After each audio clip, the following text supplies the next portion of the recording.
अध्वर्यु कहते हैं। रोचकता इसकी ये है कि अध्वर्यु शब्द में पहले अध्वर शब्द बनेगा, ध्वर में भी पहले ध्री बनेगा, ध्री ऊर्छा कौटिल्य। ध्वर कहते हैं हिंसा को और अध्वर कहते हैं अहिंसा को। अध्वर्यु कहते हैं जो इस बात का ध्यान रखता है कि यज्ञ में किसी भी प्रकार की हिंसा न हो जाए, उससे निवेदन कर रहे हैं। निवेदन क्या कर रहे हैं? द्रावया त्वं सोमम, हे अध्वर्यु तू सोम को उड़ेल, द्रवित कर दे, बहा दे, हमारे ऊपर सोम डाल दे। अब हमें सोम प्राप्त करना है। मैंने आपको पूर्व में भी चर्चा की है कि सोम अनेक वस्तुओं का नाम है। रूढ़ी अर्थों में तो एक बेल का नाम है, वनस्पति का, उसका रस निकाल के यज्ञ में आहुति भी दी जाती है और उसका पान भी किया जाता है। अन्य अर्थों में सोम शरीर में ठहरने वाले वीर्य का नाम है, सोम जीवात्मा का नाम है और सोम परमात्मा का भी नाम है। सोम नाम सौम्यता आदि शुभ गुणों का भी नाम है। यहाँ पर अध्वर्यु से कह रहे हैं, हे अध्वर्यु तू हमारे ऊपर सोम को उड़ेल दे, हमें सोम से युक्त कर दे। अब विचारना चाहिए कि ये अध्वर्यु से क्यों कह रहे हैं, अथवा जिस व्यक्ति से कह रहे हैं उसका नाम अध्वर्यु क्यों है। वह कुटिलता से रहित है, मूर्छा से रहित है, हिंसा से रहित है। जब तक व्यक्ति अपने जीवन में कुटिलता को, हिंसा को छोड़ नहीं देता, तब तक उसको सोम प्राप्त नहीं हो सकता। परमेश्वर की प्राप्ति के लिए मनुष्य को जरूरी है अपनी संपूर्ण कुटिलताओं को छोड़ दे। पुनः कहते हैं इंद्र पिपासति, इंद्र प्यासा है, पीने की इच्छा करता है। इंद्र नाम यहाँ जीवात्मा का है, इंद्रियों के स्वामी का। ये जीवात्मा उस सोम का प्यासा है और अध्वर्यु से कह रहा है तू इसको सोम पिला। अब यहाँ पर ये सोम नाम प्रकरण के अनुसार मन का हो जाएगा। ये जीवात्मा अपने मन से कह रहा है तू सारी कुटिलताओं को छोड़ दे, सरलता को प्राप्त कर ले, सौम्यता आदि शुभ गुणों को प्राप्त कर ले। ऐसा करके जो सोम तेरे पास उपस्थित हुआ है वो इस जीवात्मा के लिए समर्पित कर दे, इसको पिला दे। उपनूनम युयुजे वृषणा हरि आज जगाम वृत्रहा। हरि शब्द के साथ द्विवचन का प्रयोग किया है। बोले दो ऐसे हैं जो तेरे भीतर हरणशील हैं।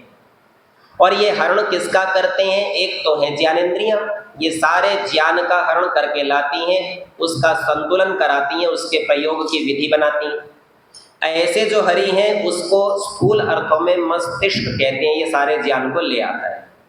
और दूसरा हरि कैसा है? तेरे मन के अंदर ठहरे हुए विचार, मन भी तो ले जाता है आदमी को कहीं भी। तो कहती है मन और बुद्धि रूपी जो हरि हैं इनको उप युयुजे, अच्छी प्रकार से युक्त कर लिया है, जोड़ लिया है, इनका प्रयोग कर लिया है। और ये हरि कैसे हैं? तो कहा वृषणा, वर्षणशील है, सुखों की वर्षा कराने वाले ये हरि। इन दोनों को जोड़ लिया है। जोड़ कौन सकता है? तो उसका नाम बताया वृत्रहा। वृत्र नाम बादल का है, वृत्र नाम शत्रु का है। क्यों है?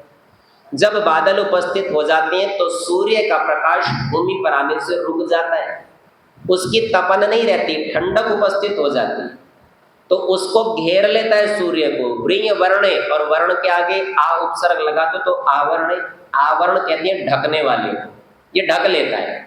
अच्छा, इस बात का विचार करना चाहिए, ढकने वाले अच्छे भी होते हैं और बुरे भी होते हैं। वस्त्र हमारे शरीर को ढकता है तो ये तो अच्छा हो गया, और बड़ा पेड़ छोटे पेड़ को ढक लेता है, बढ़ने नहीं देता, ये बुरा हो गया। यहाँ पर कह रहे हैं वृत्रहा, वृत्र का त्याग करने वाला, आवरण का ढकने वाले, शत्रु का नाश करने वाला जो वृत्रहा है, केवल वह ही ये कह सकता है कि मैंने वृषणा हरि उप युयुजे, अपने सुखों की वर्षा करने वाले हरियों को, घोड़ों को अर्थात मन और मस्तिष्क को जोड़ लिया, रथ में जोड़ लिया, शरीर रूपी रथ में जोड़ लिया। अब ये इंद्र आत्मा जो पिपासती, प्यासा था, अब ये यात्रा करेगा और सोम का पान कर लेगा। आच जगाम, केवल ऐसे ही वृत्रहा के पास वह परमेश्वर प्राप्त होता है, उपस्थित होता है, आ सकता है। विचार करना चाहिए, संसार में मनुष्य दो ही प्रकार से काम करता है, दिल से और दिमाग से, बुद्धि से और भावना से। जो व्यक्ति इन दोनों में से एक भी घोड़े का त्याग कर दे, ये दोनों बहुत तेज दौड़ाते हैं जीव को, इन दोनों में से एक का भी यदि त्याग कर दे तो परिणाम क्या होगा?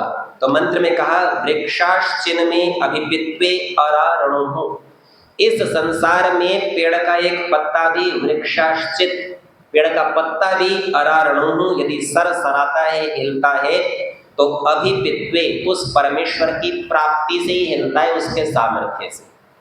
पिछले मंत्र में हम देख रहे थे कि परमेश्वर ने सारे संसार में बल को उपस्थित किया है। यदि वो सहायक नहीं हो तो संसार में कोई परिवर्तन ही नहीं हो सके।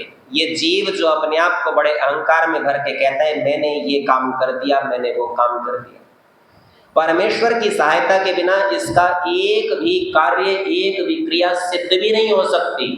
वेद कहता है पेड़ का पत्ता भी सरसराता है तो परमेश्वर की प्राप्ति से सरसराता है।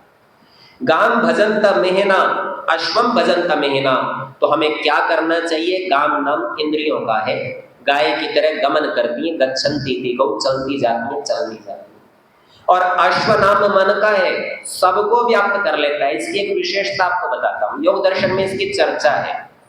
और योग दर्शन में ये कहा गया है कि योगी विभूतियों को शुद्ध करता है।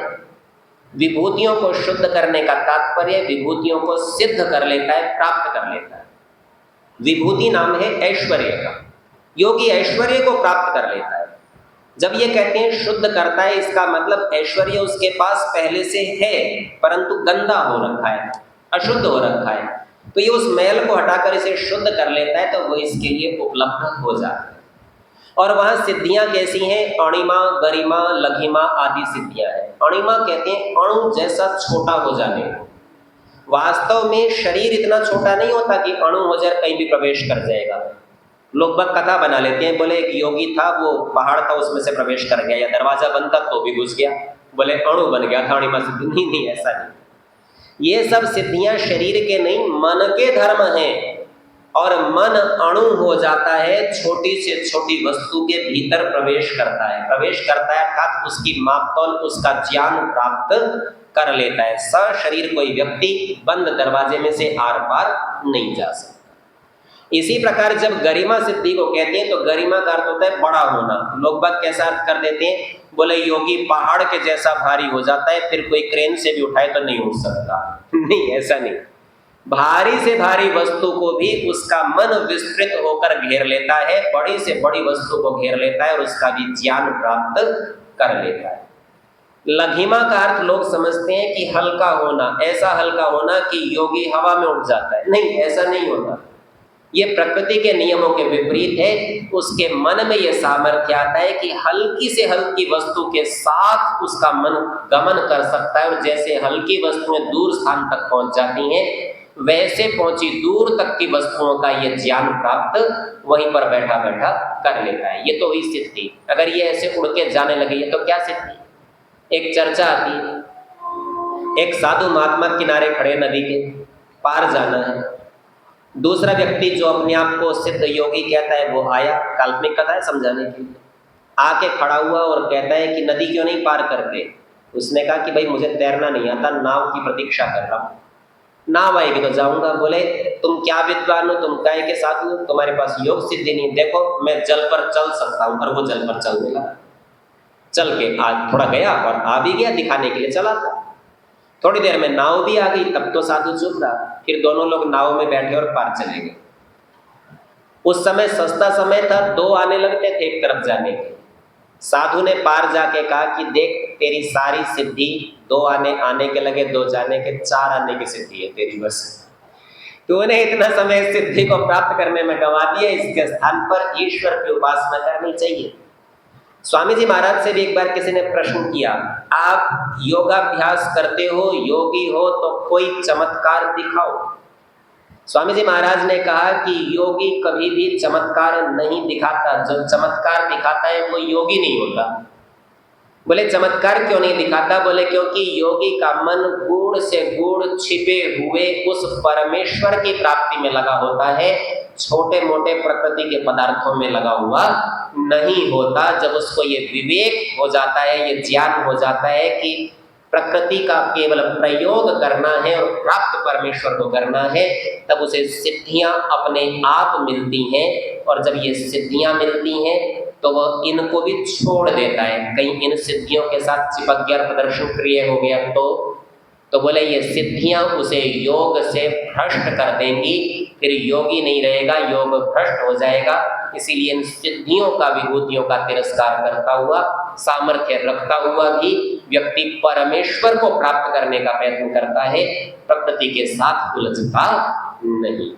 तो यहां पर भी कह रहे हैं काम भजनता मेहना, मेह कहते हैं सींचने को, ये इंद्रियां सींचने में समर्थ हैं, उनके भीतर इस परमेश्वर का भजन कराइए। और अश्वम मेहना भजनता, ये अश्व जो मन दौड़ने वाला है, सबको जाकर व्याप्त कर सकता है, सबको एक स्थान पर बैठा बैठा पकड़ सकता है, ऐसे अश्व को भी भजनता उस सींचने वाले परमेश्वर के साथ युक्त कीजिए, उसका भजन कराइए। क्योंकि संसार में जितनी भी क्रियाएं होती हैं वह बिना परमेश्वर की सहायता के नहीं हो सकती।